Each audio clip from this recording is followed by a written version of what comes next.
தமிழக அமைச்சர்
தமிழகத்தில் 2 தினங்களுக்கு ஆரஞ்சு அலர்ட். இந்திய வானிலை ஆய்வு மையம் தகவல்.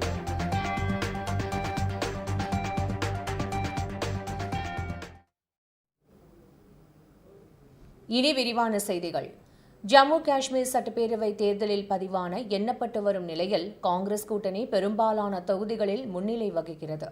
ஜம்மு காஷ்மீரில் 90 தொகுதிகளுக்கு கடந்த செப்டம்பர் 18, 25 மற்றும் அக்டோபர் 1ஆம் தேதிகளில் 3 கட்டமாக சட்டப்பேரவை தேர்தல் நடத்தி முடிக்கப்பட்டது. 3 கட்ட தேர்தலில் 63.45% வாக்குகள் பதிவாகின. இதேபோல ஹரியானாவில் 90 தொகுதிகளுக்கான சட்டப்பேரவை தேர்தல் ஒரே கட்டமாக கடந்த 5ஆம் தேதி நடந்தது. இதில் 67.90% வாக்குகள் பதிவாகின. இந்நிலையில் ஹரியானா, ஜம்மு காஷ்மீர் தேர்தலில் பதிவான வாக்குகளை எண்ணும் பணிகள் தொடங்கி நடைபெற்று வருகிறது. ஜம்மு காஷ்மீரில் காங்கிரஸ் கூட்டணி பெரும்பாலான தொகுதிகளில் முன்னிலை வகிக்கிறது. காங்கிரஸ் தேசிய மாநாட்டு கட்சி கூட்டணி 52 இடங்களில் முன்னிலை வகிக்கிறது. பாஜக 25 இடங்களில் முன்னிலையில் உள்ளது. மெகபூபா முப்தியின் கட்சி 3 இடங்களில் முன்னிலையில் உள்ளது. மெஜாரிட்டிக்கு 48 இடங்கள் தேவை என்ற நிலையில் காங்கிரஸ் கூட்டணி ஆட்சி அமைப்பது உறுதியாகியுள்ளது. ஹரியானாவை பொறுத்தவரை பாஜக காங்கிரஸ் இடையே இழுபறி நிலவுகிறது. 90 இடங்களில் 49 இடங்களில் பாஜகவும் 34 இடங்களில் காங்கிரசும் முன்னிலையில் உள்ளன.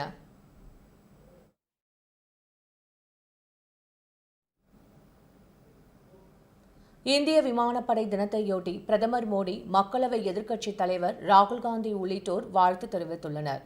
மக்களவை எதிர்க்கட்சித் தலைவர் ராகுல் காந்தி வெளியிட்டுள்ள எக்ஸ் பதிவில், விமானப்படை தினத்தில் இந்திய விமானப்படையின் துணிச்சலான ஆண்களுக்கும் பெண்களுக்கும் எனது மனமார்ந்த மரியாதை என தெரிவித்துள்ளார். உங்கள் அசைக்க முடியாத அர்ப்பணிப்பு எங்கள் வானத்தை பாதுகாப்பாகவும் எங்கள் உற்சாகத்தை உயர்வாகவும் வைத்திருக்கிறது. உங்களது தன்னலமற்ற சேவைக்கும் தியாகத்திற்கும் நாங்கள் என்றும் கடமைப்பட்டுள்ளோம். ஜெய்ஹிந்த் என குறிப்பிட்டுள்ளார்.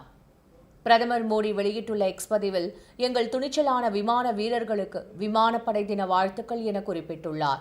எங்கள் விமானப்படை அவர்களின் தைரியம் மற்றும் தொழில்முறைக்காக போற்றப்படுகிறது என்றும், நமது நாட்டை பாதுகாப்பதில் அவர்களின் பங்கு மிகவும் பாராட்டத்தக்கது எனவும் பிரதமர் தெரிவித்துள்ளார். அகில இந்திய காங்கிரஸ் தலைவர் மல்லிகார்ஜுன கார்கே வெளியிட்டுள்ள எக்ஸ் பதிவில், இந்திய விமானப்படையின் 92வது ஆண்டு விழாவில் அனைத்து விமானப்படை வீரர்கள், பணியாளர்கள், படை வீரர்கள் மற்றும் அவர்களது குடும்பத்தினருக்கு எங்களது வாழ்த்துக்களையும் பாராட்டுகளையும் தெரிவித்துக் கொள்கிறோம் என தெரிவித்துள்ளார். மேலும் அவர்களின் எதிர்கால முயற்சிகள் அனைத்தும் வெற்றி பெற வாழ்த்துகிறோம் என குறிப்பிட்டுள்ளார். நிகரற்ற வீரம், கட்டுக்கடங்காத தைரியம் மற்றும் சமற்ற தொழில்திறன் ஆகியவற்றுடன் நமது வானத்தை பாதுகாப்பதில் வழிவகுத்தது என்றும், துணிச்சலான ஆண்களும் பெண்களும் நன்றியுள்ள தேசத்தின் மரியாதையையும் பாராட்டையும் பெற்றுள்ளனர் என குறிப்பிட்டுள்ளார். போரிலும் மனிதாபிமான முயற்சிகளிலும் மகத்தான பங்களிப்பிற்காக அனைத்து IAF வீரர்களுக்கும் வணக்கம் செலுத்துகிறோம் என தெரிவித்துள்ளார். நமது விமானப்படையின் பல சாதனைகளில் தேசம் பெருமிதம் கொள்கிறது மற்றும் நவீன மூலோபாய படையாக அதன் மேலும் வளர்ச்சியை எதிர்நோக்குகிறது என குறிப்பிட்டுள்ளார். தமிழக அமைச்சரவை கூட்டம் இன்று நடைபெற்றது. தொழில் முதலீடுகளை ஈர்ப்பதற்காக முதலமைச்சர் திரு மு க ஸ்டாலின் அமெரிக்கா சென்று திரும்பிய நிலையில் தொழில் முதலீடுகளுக்கு ஒப்புதல் பெறுவதற்காக தமிழக அமைச்சரவை இன்று கூடியது. இந்த அமைச்சரவை கூட்டத்தில் 14 முதலீடுகளுக்கு ஒப்புதல் அளிக்கப்பட்டது. உதயநிதி ஸ்டாலின் துணை முதலமைச்சரான பிறகு நடைபெற்ற முதல் அமைச்சரவை கூட்டம் இது என்பது குறிப்பிடத்தக்கது.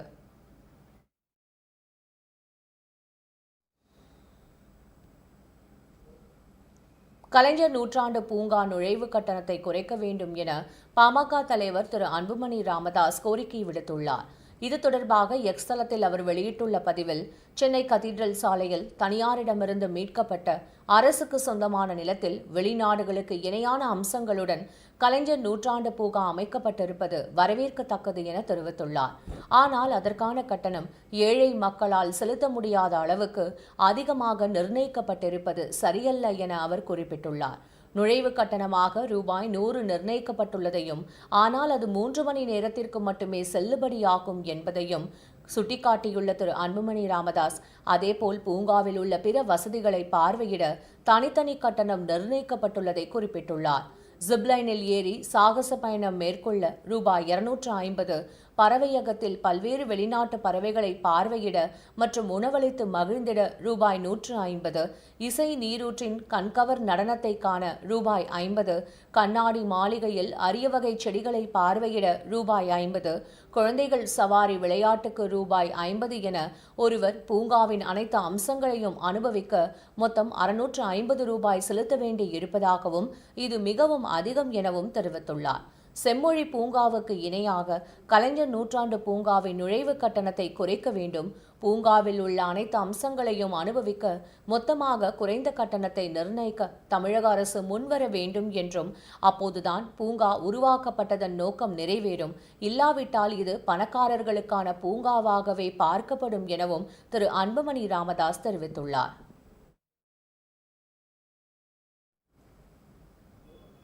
திருப்பதி ஏழுமலையான் கோவில் வருடாந்திர பிரம்மோற்சவத்தின் 5வது நாளான இன்று காலை மலையப்ப சுவாமி மோகினி அலங்காரத்தில் காட்சியளித்தார். மோகினி அலங்கார புறப்பாட்டை முன்னிட்டு ஸ்ரீவில்லிபுத்தூர் ஆண்டாள் நாச்சியாருக்கு சூட்டி கலைந்து எடுத்து வரப்பட்ட மலர் மாலைகள், மலர் ஜடை, இலைகளால் செய்யப்பட்ட பச்சைக்கிளி ஆகியவற்றை அலங்கரித்துக் கொண்ட உற்சவர் மலையப்ப சுவாமி பல்லக்கில் எழுந்தருளி கோவிலிலிருந்து ஊர்வலம் கண்டு பக்தர்களுக்கு அருள் பாலிக்க புறப்பட்டார். மோகினி அலங்காரத்தில் மயங்கிராக கிருஷ்ணர் மற்றொரு பல்லக்கில் எழுந்தருள கோவில் மாட வீதிகளில் மோகினி அலங்கார புறப்பாடு கோலாகலமாக நடைபெற்றது. அப்பொழுது மாட வீதிகளில் காத்திருந்த பல்லாயிரக்கணக்கான பக்தர்கள் ஏழுமலையானின் மோகினி அலங்கார புறப்பாட்டை கண்டு வழிபாடு மேற்கொண்டனர். இரவு பிரம்மோற்சவத்தின் முக்கிய வாகன புறப்பாடான கருட வாகன புறப்பாடு நடைபெற உள்ளது. கருட வாகன புறப்பாட்டை கண்டு வழிபட சுமார் 1,00,000க்கும் மேற்பட்ட பக்தர்கள் திருப்பதி மலையில் குவிந்துள்ளனர். மேலும் பக்தர்கள் வந்து கொண்டிருக்கும் நிலையில் மாலை கருட வாகன புறப்பாடு நடைபெறும் பொழுது திருப்பதி மலையில் இருக்கும் பக்தர்களின் எண்ணிக்கை சுமார் 3,00,000க்கும் அதிகம் இருக்கும் என்று தேவஸ்தான நிர்வாகம் மதிப்பிட்டுள்ளது. எனவே அதற்கு தேவையான வகையில் அனைத்து ஏற்பாடுகளையும் செய்யும் பணியில் தேவஸ்தான நிர்வாகம், ஆந்திர மாநில போலீஸ் துறை ஆகியவற்றின் அதிகாரிகள் தீவிரமாக ஈடுபட்டுள்ளனர்.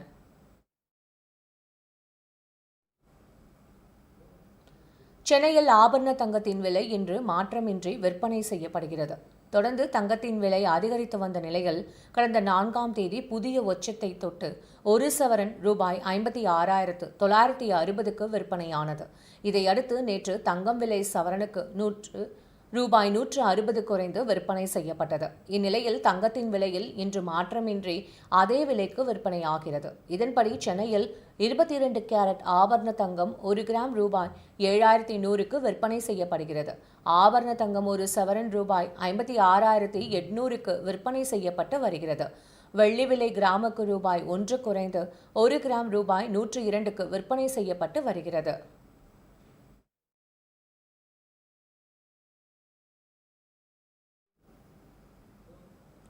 வரத்து குறைவு காரணமாக சென்னையில் தக்காளி விலை கிலோ 100 ரூபாயாக அதிகரித்துள்ளது. தக்காளி விலை மீண்டும் அதிகரிக்க தொடங்கியுள்ளது. சென்னை கோயம்பேடு மார்க்கெட்டில் கடந்த மாதம் இறுதியில் 1 கிலோ ரூபாய் 25 முதல் ரூபாய் 30 வரை விற்கப்பட்ட தக்காளி கடந்த சில நாட்களில் கிலோவுக்கு ரூபாய் 50 முதல் ரூபாய் 70 வரை அதிகரித்து விற்பனையானது.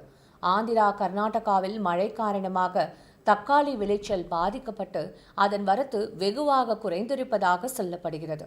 இன்று சென்னை கோயம்பேடு மார்க்கெட்டில் 1 கிலோ தக்காளி ரூபாய் 50 முதல் ரூபாய் 90 வரை விற்பனையாகிறது.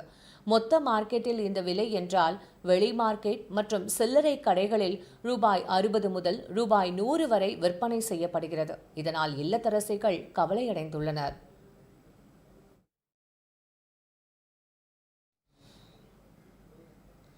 தமிழ்நாட்டில் 16 மாவட்டங்களில் மழைக்கு வாய்ப்புள்ளதாக இந்திய வானிலை ஆய்வு மையம் தெரிவித்துள்ளது. தமிழ்நாட்டில் வடகிழக்கு பருவமழை தொடங்கியுள்ள நிலையில் கடந்த சில நாட்களாகவே பல மாவட்டங்களில் கனமழை பெய்து வருகிறது. இந்நிலையில் மத்திய மேற்கு வங்கக்கடல் பகுதிகளின் மேல் ஒரு வளிமண்டல கீழடுக்கு சுழற்சி நிலவுகிறது. இதனால் இன்று தமிழ்நாட்டில் அநேக இடங்களிலும் புதுச்சேரி மற்றும் காரைக்கால் பகுதிகளிலும் இடி மின்னலுடன் கூடிய லேசானது முதல் மிதமான மழை பெய்யக்கூடும் என்று வானிலை ஆய்வு மையம் அறிவித்துள்ளது. மேலும் தமிழ்நாட்டில் வரும் 12ஆம் தேதி வரை கனமழை தொடரும் என சென்னை வானிலை மையம் தகவல் தெரிவித்துள்ளது. இதையடுத்து தமிழ்நாட்டின் சில பகுதிகளுக்கு ஆரஞ்சு அலர்ட்டும் விடுக்கப்பட்டுள்ளது. சென்னை, திருவள்ளூர், செங்கல்பட்டு, காஞ்சிபுரம், விழுப்புரம், கடலூர், பெரம்பலூர், அரியலூர், மயிலாடுதுறை, நாகை, திருவாரூர், தஞ்சை, புதுக்கோட்டை, சிவகங்கை, ராமநாதபுரம், தூத்துக்குடி ஆகிய மாவட்டங்களில் மழை பெய்ய வாய்ப்புள்ளதாக தெரிவிக்கப்பட்டுள்ளது.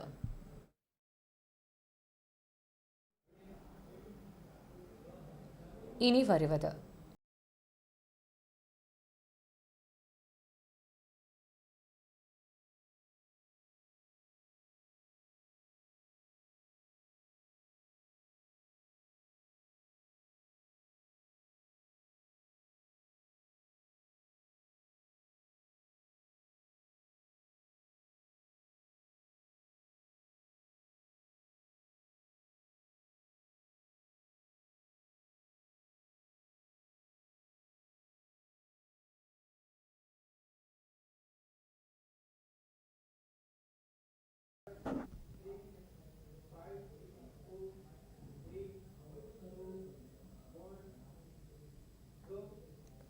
செய்திகள் தொடர்கின்றன.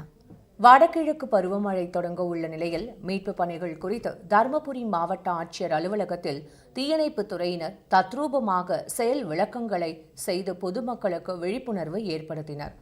தமிழ்நாட்டில் வடகிழக்கு பருவமழை தொடங்க உள்ள நிலையில் தீயணைப்பு மற்றும் பேரிடர் மீட்புத் துறையின் சார்பில் இயற்கை பேரிடர் ஏற்படும் இடங்களில் மீட்கும் பணிகள் குறித்து பொதுமக்கள் அதிகம் கூடும் இடங்களிலும் தீயணைப்பு மற்றும் மீட்பு பணிகள் துறை சார்பில் விழிப்புணர்வு செயல் விளக்கங்கள் செய்து காண்பிக்கப்பட்டு வருகிறது. இந்நிலையில் தருமபுரி மாவட்ட ஆட்சியர் அலுவலகத்தில் தீயணைப்பு மற்றும் பேரிடர் மீட்புத் துறையின் ஒத்திகை நிகழ்ச்சி நடைபெற்றது.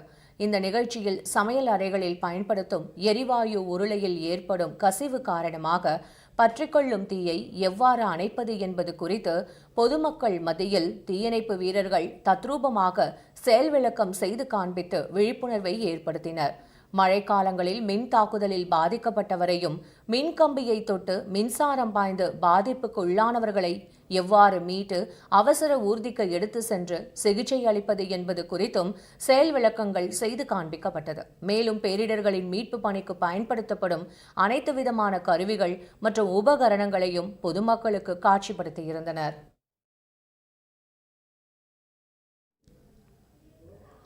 கரூரில் நவராத்திரி விழாவையொட்டி ஸ்ரீகல்யாண பசுபதீஸ்வரர் ஆலயத்தில் சிறுமிகளின் வீணை இசை கச்சேரி நடைபெற்றது.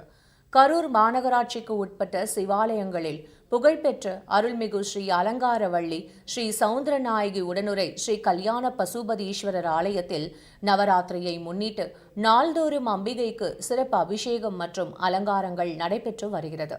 இந்நிலையில் நவராத்திரி 5ஆம் நாளை முன்னிட்டு அம்பிகைக்கு ஸ்ரீ லக்ஷ்மி தேவி அலங்காரத்தில் பக்தர்களுக்கு காட்சியளித்தார். நிகழ்ச்சியை முன்னிட்டு அம்பிகைக்கு பல்வேறு பொருட்களால் சிறப்பு அபிஷேகம் நடைபெற்று அதன் தொடர்ச்சியாக பட்டாடை உடுத்தி வண்ண மாலைகள் அணிவித்து காட்சியளித்தார். சுவாமிக்கு தீபாராதனை நடைபெற்றது. இந்நிகழ்ச்சியை தொடர்ந்து சிறுமிகளின் வீணை இசை கச்சேரி நடைபெற்றது. இதில் அம்மன், முருகன், விநாயகர் என பல்வேறு சுவாமிகளின் பக்தி பாடல்களை வீணைகளின் மூலமாக இசைத்து காட்டினர். இதனை ஏராளமான பக்தர்கள் கண்டு ரசித்தனர்.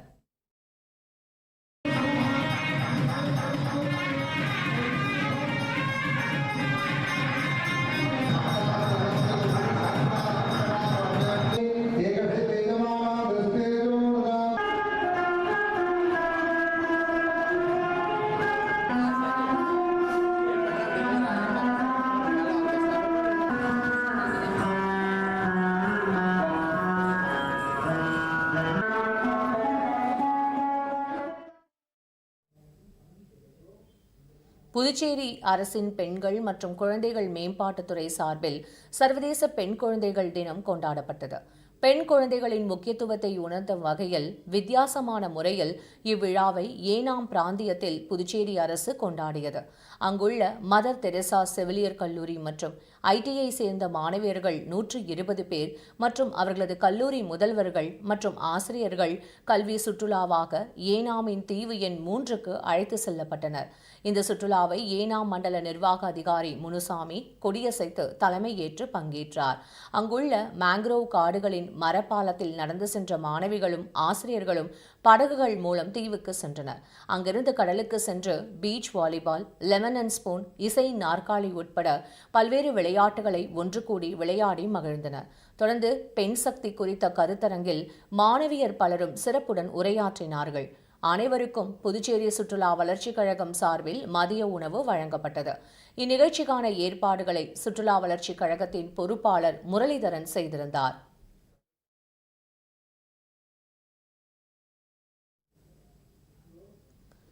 சேலத்தில் லஞ்ச ஒழிப்பு துறைக்கு லஞ்சம் வழங்கிய மோட்டார் வாகன ஆய்வாளர் கைது செய்யப்பட்டார். சேலம் கந்தம்பட்டி பகுதியில் மேற்கு வட்டார போக்குவரத்து அலுவலகம் உள்ளது. இந்த வட்டார போக்குவரத்து அலுவலகத்தில் மோட்டார் வாகன ஆய்வாளராக பணியாற்றி வருபவர் சதாசிவம். இவர் கடந்த சில நாட்களுக்கு முன்பு சேலம் லஞ்ச ஒழிப்பு அலுவலகத்தில் இன்ஸ்பெக்டராக இருக்கும் ரவிக்குமாரை தொடர்பு கொண்டு போக்குவரத்து அலுவலகத்திற்கு சோதனை செய்ய வருவதற்கு முன்னதாக தகவல் தெரிவிக்க வேண்டும் என்றும், சோதனை நடத்தாமல் இருப்பதற்காக மாதம் 50,000 லஞ்ச பணம் தருவதாகவும் முதற்கட்டமாக ₹1,00,000 தருவதாகவும் தெரிவித்துள்ளார். இதுகுறித்து vigilance inspector Ravikumar vigilance DSP அவர்களிடம் புகார் அளித்தார். தொடர்ந்து இரவு 1 மணி அளவில் பணத்தை பெற்றுக்கொள்வதாக கூறி சேலம் கருப்பூர் அருகே உள்ள சுங்கச்சாவடி பகுதிக்கு சதாசிவத்தை வரவழைத்தார். பின்னர் அவர் லஞ்ச பணம் ₹1,00,000 ஓட்டலுக்கு வந்து பெற்றுக்கொள்ளுமாறு தெரிவித்துள்ளார். இதனையடுத்து அங்கிருந்த இன்ஸ்பெக்டர் நரேந்திரன் தலைமையிலான காவல்துறையினர் சுற்றி வளைத்து வட்டார போக்குவரத்து ஆய்வாளர் சதாசிவத்தை கைது செய்தனர். தொடர்ந்து ₹1,00,000 பணமும் பறிமுதல் செய்யப்பட்டது.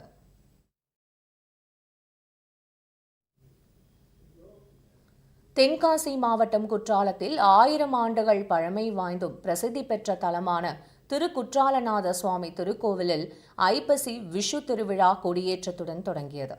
தென்காசி மாவட்டம் மேற்கு தொடர்ச்சி மலை அடிவாரத்தில் குற்றால அருவிக்கு அருகே அமைந்துள்ள 1000 ஆண்டுகள் பழமை வாய்ந்ததும் பிரசித்தி பெற்ற திருத்தலமான திரு குற்றாலநாத சுவாமி கோவிலில் ஆண்டுதோறும் சித்திரை விஷு திருவிழா, ஐப்பசி விஷு திருவிழா, மார்கழி திருவாதிரை திருவிழாக்கள் 10 நாட்கள் வெகு விமர்சையாக கொண்டாடப்படுவது வழக்கம். இந்த ஆண்டுக்கான ஐப்பசி மாத விஷு திருவிழாவானது இன்று காலை குற்றாலநாத சுவாமி சன்னதியில் உள்ள கொடிமரத்தில் மஞ்சள் பொடி, மாப்பொடி, திரவியம், பால், தயிர் உள்ளிட்ட 16 வகை பொருட்களால் அபிஷேகம் செய்யப்பட்டு வேத மந்திரங்கள் முழங்க பஞ்ச வாத்தியங்கள் இசையுடன் வெகு விமர்சையாக கொடியேற்றப்பட்டது. இவ்விழாவில் ஏராளமான பக்தர்கள் கலந்து கொண்டு சுவாமியை தரிசனம் செய்தனர்.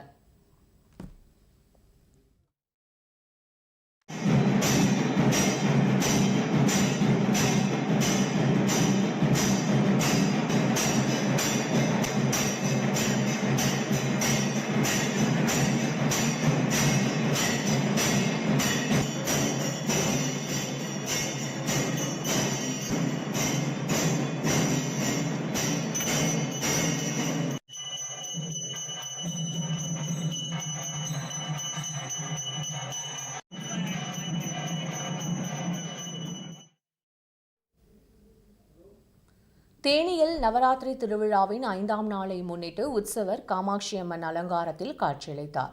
சிறுமிகளுக்கு அம்மன் வேடம் அணிந்து அம்மனாக பாவித்து சிறப்பு பூஜைகள் செய்து வழிபட்டனர். தேனி பங்களாமேட்டில் பழமை வாய்ந்த அருள்மிகு ஸ்ரீ மீனாட்சி சுந்தரேஸ்வரர் திருக்கோவில் நவராத்திரி திருவிழாவின் 5வது நாளை முன்னிட்டு உற்சவருக்கு வண்ணமலர் மாலைகளால் ஆபரணங்கள் அணிவித்து சிறப்பாக அலங்காரம் செய்யப்பட்டு காமாட்சியம்மன் அலங்காரத்தில் பக்தர்களுக்கு காட்சி தந்தார். முன்னதாக அம்மன் வேடம் அணிந்த சிறுமிகளுக்கு அம்மனாக பாவித்து பாத பூஜை செய்து தீபாராதனை காட்டி கன்யா பூஜை சிறப்பாக நடத்தினர். பின்னர் உற்சவர் காமாட்சி அம்மனுக்கு தூபம் காட்டப்பட்டு மகா தீபாராதனை, நட்சத்திர தீபாராதனை மற்றும் பஞ்ச கற்பூர ஆர்த்தியுடன் தீபாராதனை காட்டப்பட்டது. ललिता महा सरसिजां वन्दे मुकुन्द प्रियाम् भोजमेवावरुन्ते चित्राक्षत्रं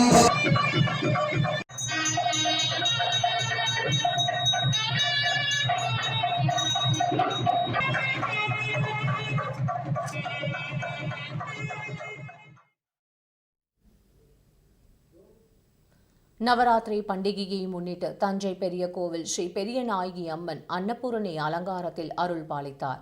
உலக புகழ் பெற்ற தஞ்சை பெரிய கோவிலில் நவராத்திரியை முன்னிட்டு 5ஆம் நாளான இன்று ஸ்ரீ பெரியநாயகி அம்மனுக்கு அன்னபூரணி அலங்காரம் சிறப்பாக செய்யப்பட்டு மகா தீபாராதனை காட்டப்பட்டது.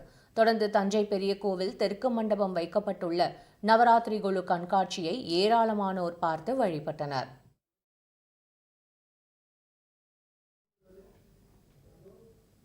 இனி வருவது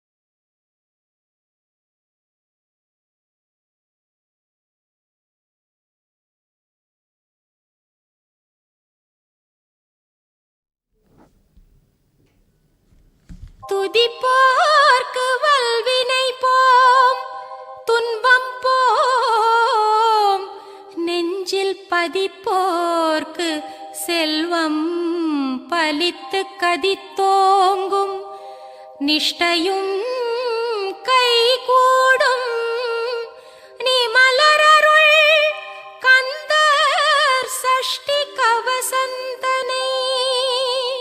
கந்த சஷ்டி கவசம் தினமும் காலை 6 மணிக்கு.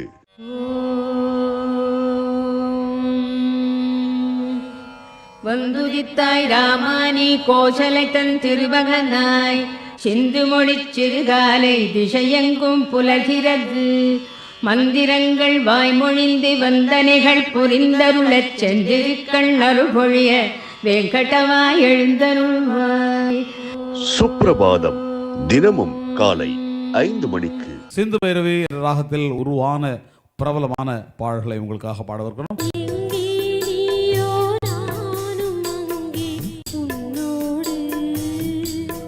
இந்த சினிமாங்கிறது எப்படின்னா, அந்த ராகத்தை எடுத்து 4 நிமிஷம் 4.5 நிமிஷத்துக்குள்ள ஒரு ராகத்தை கொடுப்பதுதான் சினிமாவில் தான் ரொம்ப கஷ்டமான வேலை.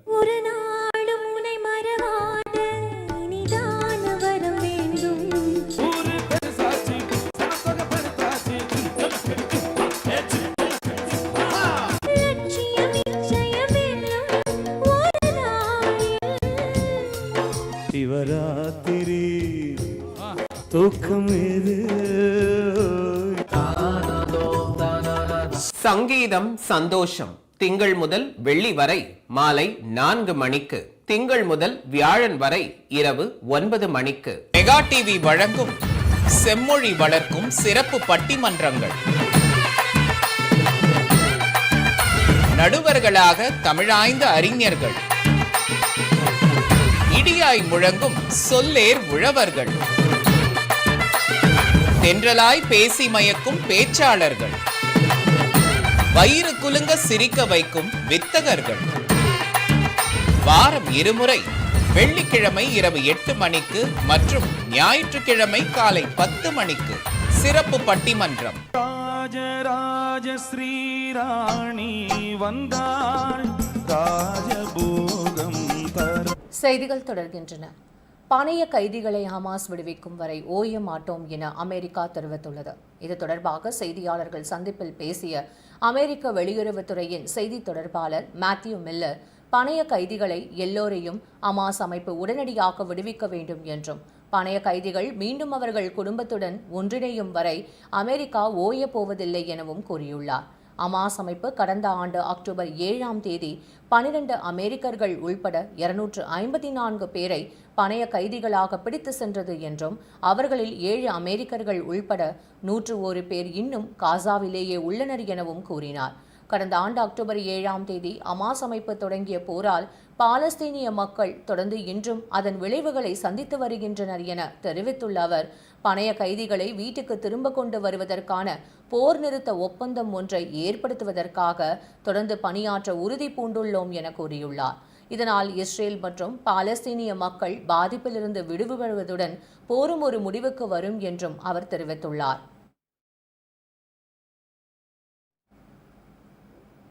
அல்பேனிய பிரதமர் பதவி விலக வலியுறுத்தி எதிர்க்கட்சியினர் ஆர்ப்பாட்டத்தில் ஈடுபட்டனர்.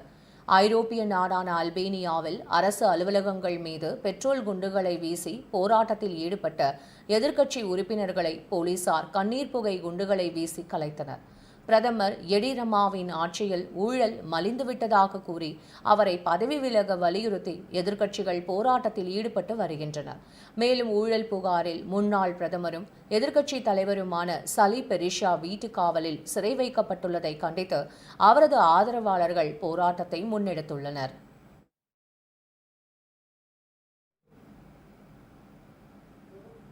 இத்துடன் இந்த செய்தி தொகுப்பு நிறைவடைந்தது. மீண்டும் செய்திகள் இரவு 7:30 மணிக்கு. வணக்கம்.